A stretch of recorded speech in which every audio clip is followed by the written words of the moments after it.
Bonjour à toutes, ici Amélie Cosno et bienvenue sur le podcast Famille épanouie. Avec ce format coaching de maman, j'ai la volonté de vous proposer des solutions afin de démêler les situations les plus inextricables de votre quotidien. Vous savez, ces situations qui vous dérangent, vous font souffrir, culpabiliser. Bref, ces situations que vous n'avez plus envie de vivre tout simplement parce qu'elles viennent abîmer la relation que vous construisez avec vos enfants. Aujourd'hui, j'ai le plaisir d'accueillir Roxane, qui est la maman comblée de 4 enfants. Avec son conjoint, ils ont formé une magnifique fratrie de 3 garçons, âgés de 10, 7 et 3 ans, et ont récemment accueilli une petite fille qui a maintenant 5 mois. Elle envisageait cette 4e maternité comme une période sereine, épanouissante et remplie de joie. Cependant, elle a rapidement été ramenée à la réalité lorsqu'elle a observé son 3e garçon, Enaël, transformer ses gestes d'affection en débordement émotionnel totalement incontrôlable. Enaël cherche à montrer son amour pour sa petite sœur. Il veut la câliner, mais ses étreintes deviennent trop intenses. Il veut lui faire des caresses, mais ses gestes doux se transforment en claques. Il veut lui faire des bisous, mais ils se transforment en morsures. Roxane n'est pas seule dans cette situation, et vous non plus, si c'est votre cas. Donc si vous vous trouvez dans une situation similaire, écoutez bien cet épisode dans lequel vous allez découvrir une série de conseils pratiques pour transformer les émotions débordantes d'un enfant à l'arrivée d'un petit frère ou d'une petite sœur afin de retrouver un équilibre familial harmonieux. Bonjour Roxane, Oui, bonjour Amélie. comment vas-tu? Ça va bien, merci. Et toi? Écoute, ça va bien aussi. Est-ce que tu peux en quelques mots te présenter et puis nous expliquer ce qui t'amène ici aujourd'hui? Alors, je suis Roxane et donc je suis maman de plusieurs enfants, donc 4. Et donc aujourd'hui, c'était plutôt pour parler de mon troisième, donc Enaël, donc qui a eu 3 ans, enfin qui va avoir 3 ans. Et parce qu'en fait, j'ai eu plusieurs petits soucis avec lui pour l'arrivée de sa petite sœur, donc la 4e, qui a maintenant 5 mois. Et je voulais justement voir un peu avec toi, voilà, parce qu'en fait, j'ai pas vraiment eu ce problème-là avec le deuxième. C'est plutôt lui, né avec le troisième, où c'était un peu plus compliqué l'intégration donc de sa petite sœur dans la fratrie, quoi. Alors, Voilà. est-ce que tu peux nous parler de quel problème en particulier tu as eu? En tout cas, qu'est-ce que tu as rencontré comme problème? Donc en fait, Enel, lui, était très content déjà de pouvoir avoir un autre bébé dans la famille, hein. Jusque-là, pas de souci. La grossesse est très bien passée. Il était plutôt même câlin avec le ventre, tout joyeux, hein, très content. Et d'ailleurs, même quand à la maison, il y a des bébés qui viennent, on sent qu'il veut s'en occuper. Et donc c'est pour ça, on était assez surpris quand même quand la petite dernière est arrivée. On l'a trouvé très brutal en fait. Il voulait tellement la prendre avec lui. On sentait que ça part vraiment d'un sentiment d'amour, hein, de pouvoir la voir avec lui, la caresser, la prendre dans ses bras, lui ramener des jouets et tout.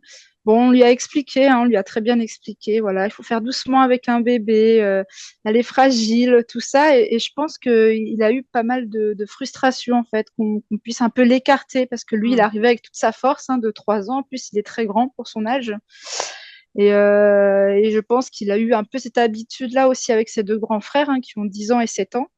Donc, je pense que Oui. voilà, entre eux, voilà, c'est des frères, hein. Donc, lui, il suit un peu ses grands frères et il a un peu des fois des exemples. Voilà, c'est ses exemples. Donc, Bien je pense sûr. qu'il a un peu ce schéma-là dans la tête. Et donc, le temps passe et on se dit, bon, ça va passer, hein, il va comprendre qu'il faut y aller doucement, que c'est un bébé. Et le temps passe et ça s'est pas tout de suite, ça a continué un peu dans ce sens-là, quoi. Donc, nous, en tant que parents, on s'y attendait pas déjà, parce que ça n'a pas été comme ça pour le deuxième. Et même pour lui, quand il est arrivé dans la fratrie, c'est bien passé avec ses deux grands frères. Et du coup, on était un peu désemparés et on a voulu bien sûr protéger le bébé pour Hmm. que rien ne lui arrive, hein, qu'elle se fasse pas blesser par lui. Et je pense qu'on a eu un peu tendance à le repousser un peu. On dit bah attention, là c'est ta petite sœur, faut faire attention. Voilà. Jusque là, bon, ça s'est un peu calmé, hein, depuis, hein, mais c'est vrai que c'est pas encore tout à fait réglé, hein. Il toujours à vouloir essayer de pousser un peu pour accéder à sa petite sœur et ça va même jusqu'à ce il fait des bisous, puis il finit par la mordre même, en fait, hein. Ça va Hmm. jusqu'à la morsure. On sent qu'il a tellement envie de la prendre qu'il la Ouais. croque. Comme on dit, des fois, les bébés sont mignons, on a envie de les croquer. Bah, lui, il l'a déjà fait, mais pour de vrai, quoi. Ouais, d'accord. Voilà. Alors, j'ai deux questions. Déjà, la première, comment ça se passe au sein avec tes trois aînés, trois garçons? Mhm. Qui joue avec qui est proche de qui? Est-ce que les deux premiers sont plus proches et jouent ensemble ou est-ce qu'il y en a un qui joue quand même beaucoup avec Enaël? Comment ça se passe? Tu peux juste m'expliquer un petit peu ce schéma-là entre tes trois Mhm. garçons? Eh ben, je dirais que les deux premiers, comme ils ont que 2 ans d'écart, c'est vrai qu'ils ont toujours eu l'habitude de jouer ensemble. Ok. Après, avec le troisième, bah, il joue peut-être un petit peu moins, mais ils jouent quand même ensemble. Enfin, il n'est pas isolé non plus, quoi. D'accord. Mais il y a quand même un duo avec tes deux aînés qui est présent, qui se Je pense ressent. qu'on pourrait le dire, ouais, ouais, ouais. Ce qui est normal hein, par rapport à leur âge. Oui. Ils ont forcément des centres d'intérêt beaucoup plus communs. Après, bon, Enaël, évidemment, lui, il a peut-être imaginé ce bébé comme justement une façon de faire ce duo, lui aussi, d'avoir son Mhm. duo. Il a vu ses deux grands frères qui ont ce duo, il s'est dit, super, moi je vais avoir moi aussi mon duo avec le bébé qui va arriver. Et donc c'est peut-être aussi ce qui explique que bah, il a très envie d'être avec sa petite sœur. Maintenant, la deuxième question, c'est, ok, vous lui expliquez qu'elle est fragile, qu'elle est petite, qu'il faut y aller doucement. Bon, ok, j'ai bien compris Mhm. ça. Maintenant, dans la pratique, donc ça c'est la théorie, dans la pratique, D'accord. Mhm. comment ça se passe? Qu'est-ce que vous faites réellement c'est-à-dire, bah, comment vous appliquez la théorie quand vous lui dites, OK, elle est fragile, etc. Qu'est-ce que vous faites? Est-ce qu'il peut quand même la voir ou au contraire, vous ne lui donnez pas? Est-ce que tu peux m'en parler? Alors, c'est à différents degrés, en fait, hein. Donc, le premier degré, quand il approche tranquillement et qu'il veut la voir, on dit oui, tu peux venir la voir. Tu vas faire tout doucement. Des fois, même, on la prend, il veut la porter. Donc, sur le canapé, on lui laisse la porter en étant tout à côté. On lui explique bien, il faut faire doucement avec elle, il faut pas la pousser, il faut pas la tirer, il faut pas la mordre.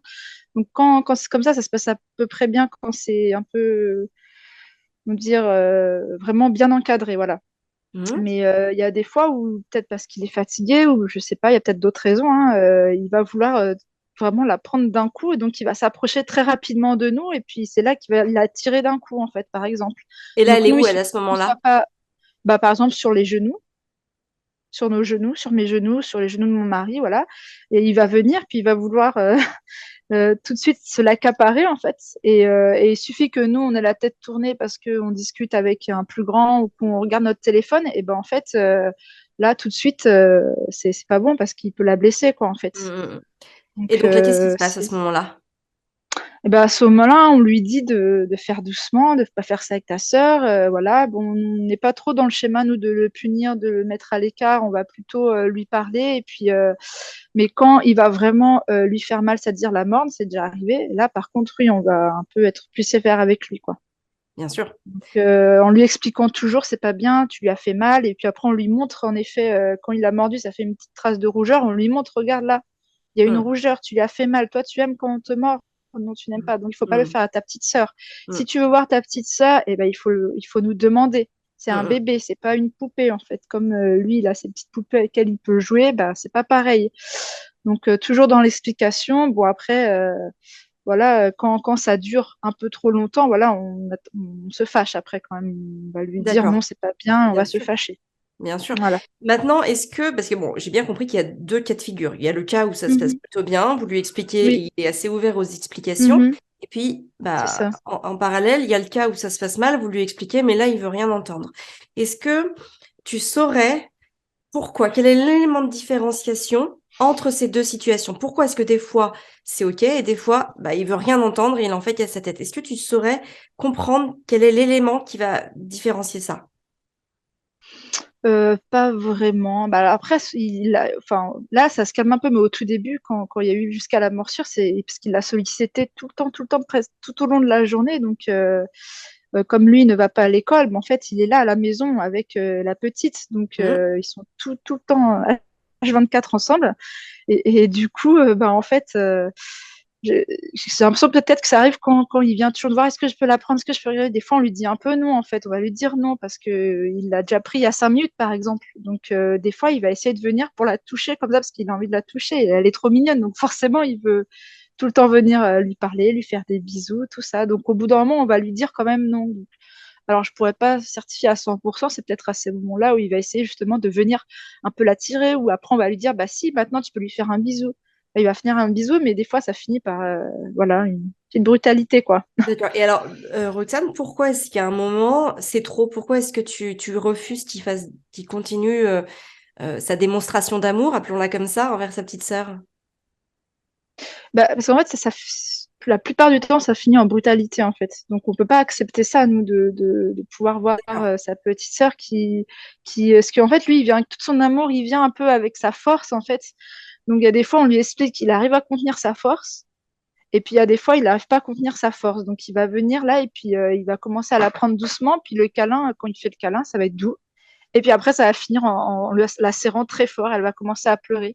D'accord. Donc, je dirais que 70% du temps, quand il va venir la voir, ça finit en brutalité, quoi, en fait. Malgré D'accord. le fait qu'on lui explique et tout. Donc, je dirais que c'est pas. Je pense que c'est plus sa façon d'être, de démontrer son Mhm. amour, mais nous, on peut pas accepter ça en tant que Mhm. parents, de la Bien laisser se sûr. faire martyriser par son grand frère. Donc, on voudrait trouver la limite, que elle soit bien, que lui aussi soit bien, qu'il se retrouve Ouais. aussi voilà dans son rôle de grand frère, de troisième de la fratrie. Voilà, j'imagine c'est pas évident d'être troisième d'une fratrie. Il a déjà ses deux grands frères qui ont eu, qui sont passés là. Après, il y a sa petite sœur qui arrive, donc voilà. Alors, évidemment, mais bon, après, moi, j'ai souvent entendu, c'est pas facile d'être le premier, c'est pas facile d'être le deuxième, c'est pas Oui. facile d'être le troisième, c'est pas Mhm. facile d'être le C'est quatrième. ça, Bon, ça, je pense qu'on peut mettre de côté tout à fait. Mhm.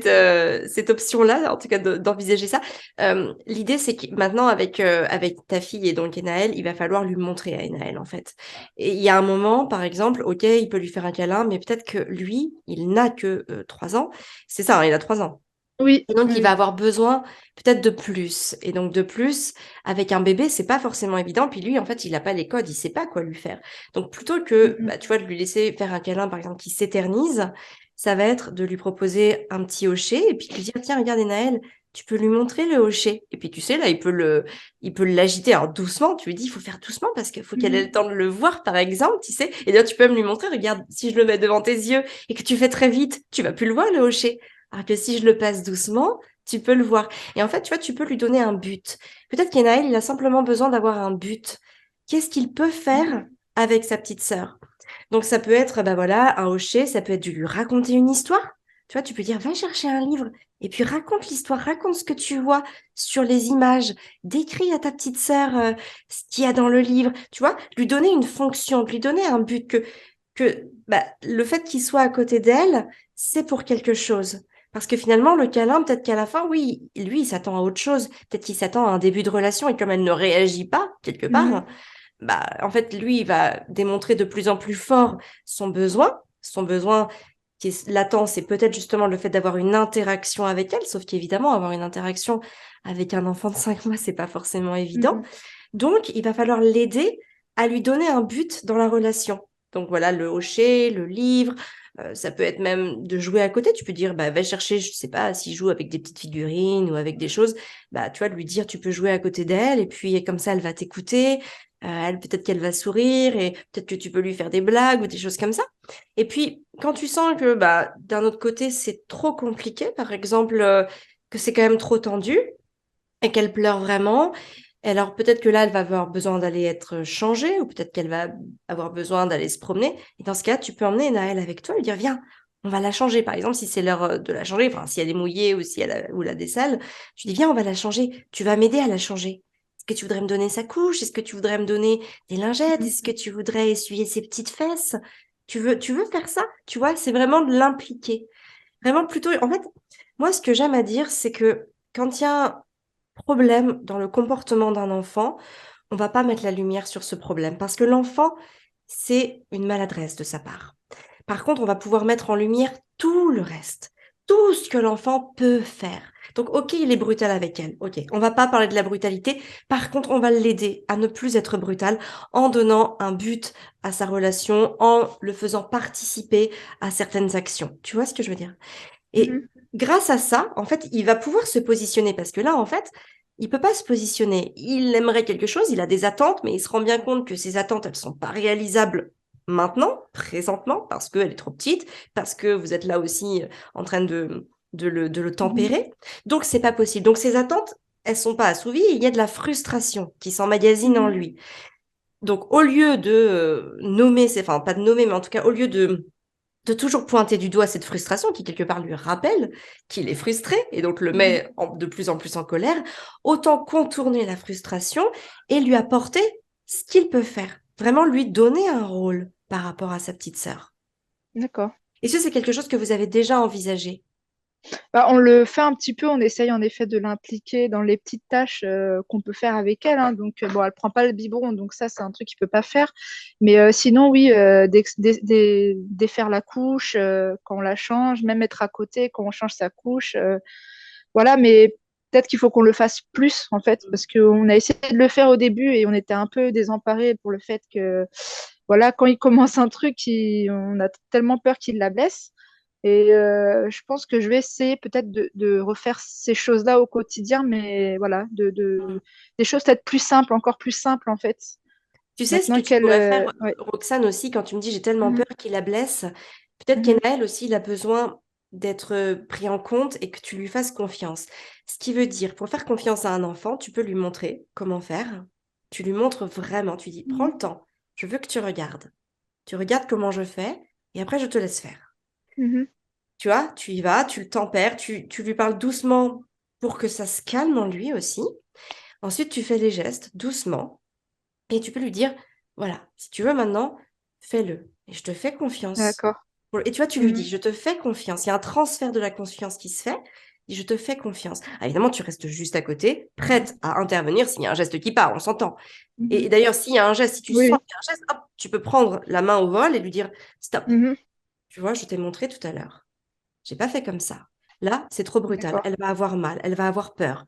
Tu vois, tu lui expliques ce qui va se passer. Et tu dis, est-ce que tu veux que je te remontre? Et là, tu vois s'il dit oui ou non, et tu dis, moi, j'ai besoin de te faire confiance.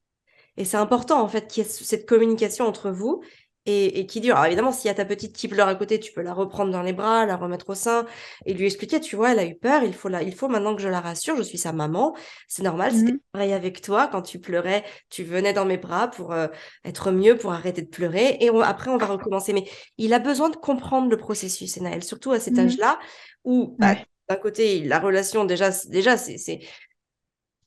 c'est un chamboulement, l'arrivée d'un Bien enfant sûr. dans une fratrie. Donc déjà, il y a cet aspect des choses-là, même pour vous, même pour les autres frères, c'est un chamboulement. Donc déjà, il faut qu'il trouve sa place et ses repères par rapport à ça. Et puis, il a besoin de comprendre quel est son rôle, quel est le but de la relation qu'il va pouvoir entretenir avec elle. Mhm, Et donc tout ça, ça passe par bah, l'accompagnement, le fait de montrer et de lui faire confiance. Mais on lui fait confiance dans cette posture de je te montre et tu fais pareil. Si tu fais pas pareil, alors les règles ne vont pas se passer comme ça. Les règles mhm. D'accord. peuvent se dérouler naturellement que si tu fais comme je t'ai expliqué, comme je t'ai montré. Ok. Ouais, je pense que en encadrant bien les choses comme ça, Mm. on peut essayer et insister là-dessus tous les Mm. jours, en trouvant en effet une petite tâche à lui faire faire avec elle, quoi, pour Bien vraiment sûr. se sentir Et puis grand tu sais, frère lui aussi, quoi. quand il arrive vers vous assez brutalement, vous pouvez mettre en place un code. C'est-à-dire, OK, tu veux lui faire un bisou, il y a un code. Ça peut être, tu me touches l'épaule à moi d'abord pour que je sache que tu vas ensuite vouloir la prendre elle ou la Mhm. toucher elle ou lui faire un bisou elle, tu vois. Tu peux mettre en place un code. Et même tu peux D'accord. jouer en disant c'est notre code secret. Comme ça, je saurai Mhm. que tu veux et elle va pouvoir, bah, tu vois, je sais pas, il va se passer un truc et du coup, elle va s'y préparer, elle va anticiper le truc et elle aussi, elle va savoir. C'est important en fait qu'ils se sentent responsabilisés. Et donc, Mhm. bah, pour responsabiliser un enfant, ça va être de lui donner des missions et par exemple le fait de t'envoyer un code visuel ou même sonore, ça peut être un mot pour anticiper le fait qu'il va avoir une approche sur sa petite sœur, ça peut être une manière de le responsabiliser parce que bah, il va se sentir investi de quelque chose. Et je pense que c'est ça, un enfant a besoin de se sentir investi. Euh, Peu importe les domaines, quand on va faire les courses, pourquoi les enfants sont turbulents? Bah, parce qu'ils n'ont rien à faire, ils sont là à errer autour de nous comme des âmes en peine, Mhm. alors que si Mhm. on donne des missions à l'enfant, en général, ça se passe bien. Là, c'est exactement la même approche. Il a envie d'avoir une interaction avec sa petite sœur, sauf que Mhm. vous êtes souvent en train de l'éloigner. Lui, il avait des attentes complètement différentes.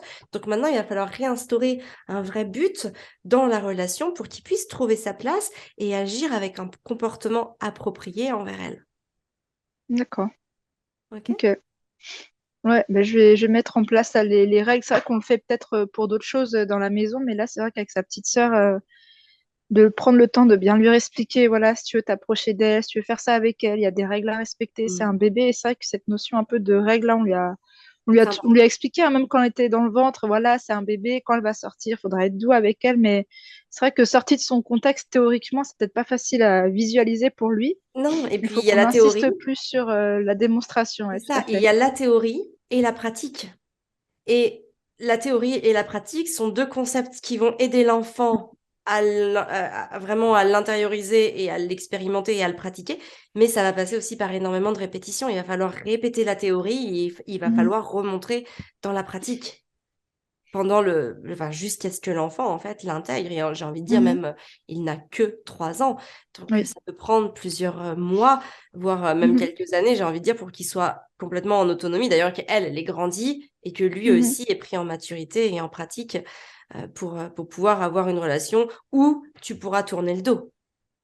mhm, bien Hein. sûr.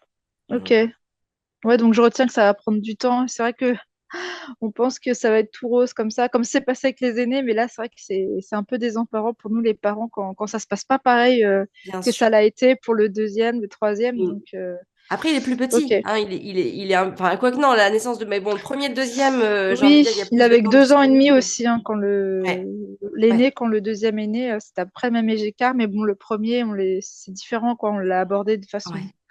c'est Et puis, il y différent en le a que deux. premier, Là, lui c'est le le troisième. quatrième. Voilà, c'est ça. Donc il Toi, faut ton gérer temps en de plus les autres. disponibilité, il est aussi Mhm, divisé par 4 au lieu tout à d'être fait. divisé par 2. Ce qui est Mhm, plus tout tout à à fait fait. pareil. Hein. Et puis, bon, Oui, bah, oui, chaque oui. enfant a aussi son comportement, hein, sa nature de base. Mm, mm. Ah oui, là, on le ressent bien pour le coup. Ce qui est intéressant aussi, hein, on apprend toujours, tous les jours en étant parent, hein, c'est jamais la même chose. C'est ça. Ah, bah, ça, c'est clair. Et ça vient chercher en nous des choses à apaiser, à écouter. Il Mm, faut être mm, mm. attentif à soi. Il faut continuer de chercher à trouver des solutions et à les C'est ça. appliquer. C'est un éternel recommencement, mais j'ai envie de dire, c'est aussi ça qui nous fait grandir et qui Oui, nous permet d'en apprendre plus sur nous. Donc, voilà, faut voir ça tout à comme une fait. belle manière de se développer. Oui, oui, tout à fait. Ouais, ouais, c'est ça, Bon, c'est la finalité. c'est C'est ce qu'il faut ça, retenir. c'est ça. Tu viendras, tu mets en place, Roxane, et puis t'hésites pas à venir m'en reparler dans quelques semaines, dans quelques mois. D'accord. J'hésiterai pas à mettre d'ailleurs de tes nouvelles sur les réseaux. C'est important pour moi en tout cas d'avoir ce petit suivi, de Mhm. savoir comment ça s'est passé là dans les jours, les semaines, D'accord. voire les mois qui arrivent. Oui. S'il y a eu de l'apaisement, si toi tu te sens mieux, si tu voilà, Mhm. si t'es plus si t'es plus forte, on va dire, par rapport Mhm. à la relation qu'ils sont en train de construire. Et voilà, ça me ferait très plaisir d'avoir de tes nouvelles en tout Bah, cas. y a pas de souci, je vais essayer ça. Et puis, bah, c'est bien, ça donne une autre ligne à suivre parce que des Ouais. fois, au bout de quelques semaines, on essaye des choses et puis on se dit, bon, bah, est-ce qu'on fait bien, est-ce qu'on fait pas bien? Ben, c'est Et ça. du coup, on se perd un peu, on se dit, bon, est-ce que Mm. je continue là ou pas là? Et puis, bon, le fait de se dire, bon, ça prend du temps, on persévère, quoi. Donc là, je vais essayer d'appliquer ça et en effet, je pourrais te dire Ouais. comment ça évolue. Y a pas de C'est souci. ça. Et surtout, il faut pas perdre de vue que il n'y a pas qu'un seul chemin pour arriver Mhm. à ce qu'on veut. D'accord. Et quand il y en Mhm. a un qui bloque, hein, quand il y en a un qui semble boucher, bah, pas hésiter à envisager les autres. Qu'est-ce qu'on pourrait faire Mhm. qui nous permettrait d'arriver au même résultat? Et ça, c'est Ouais. important voilà, de bien visualiser. Parfois, ça peut prendre du temps. C'est pas grave. On n'est pas pressé. C'est pas une course contre la montre. L'idée, c'est de trouver la solution, de Mhm. trouver ce qui va nous permettre d'arriver au résultat escompté, pas le temps qu'on va mettre pour y arriver. Mhm. Oui. Ah ouais, c'est ça. Mhm. Ok. Ok. Bah, écoute, merci beaucoup Roxane pour ta participation et puis je te souhaite plein de bonheur avec cette petite fille, ce beau cadeau qui arrive après Oui, 3 garçons. c'est ça. Je sais ce que c'est. Tout à Alors moi fait. c'était la troisième, mais ça, Ouais, bah là oui, là voilà, c'est encore c'est quand même un beau plus fort cadeau. en effet. Bah, en tout cas, merci à toi, Amélie, pour ta disponibilité et tous tes conseils. Vraiment, ça nous aide beaucoup. Et bah, merci beaucoup Roxane de me le dire. C'est Ouais. très gentil et je le prends, ça va directement dans mon Oui, cœur. bah ouais, y a pas de souci. Merci à toi en tout cas. Depuis toutes ces années, je te suis et vraiment ça aide beaucoup. Merci En tout cas, beaucoup. Merci beaucoup, Roxane. Et puis, je suis honorée de savoir que ça vous Mhm. aide parce que, bon, même si vous Oui. me le dites parfois, c'est toujours bien. Mhm. C'est toujours bon, Oui. en tout cas, d'entendre les retours. Ça rebooste, ça donne moi aussi confiance en moi dans ce Mhm. que je suis capable de vous proposer. Et puis, ça me donne toujours envie d'aller plus loin. Donc, merci. Merci Pas de quoi. Bah, merci de c'est me le dire. normal. Ok. Allez, je te souhaite une très belle journée, Roxane. À très Merci. bientôt. Au revoir. Au Ciao. revoir. Voilà, c'est fini pour aujourd'hui. J'espère que cet épisode vous a plu, qu'il vous a parlé, qu'il vous a permis d'envisager une posture ou en tout cas qu'il vous a inspiré pour votre vie de femme, dans votre parentalité ou dans votre business. En tout cas, voilà, j'espère que vous aurez à cœur de partager cet épisode auprès d'amis, de proches, de sœurs, de mères qui ont besoin d'entendre certaines choses que vous avez entendues aujourd'hui. Donc n'hésitez pas à en parler, à en relayer l'information sur les réseaux sociaux ou tout simplement en parler lors d'un repas, d'un déj entre copines, pourquoi pas. En tout cas, vous retrouverez toutes les notes de l'épisode dans la description de ce podcast. Et moi, je vous souhaite de prendre bien soin de vous pour prendre soin de ceux que vous aimez. Et on se retrouve très vite dans un nouvel épisode.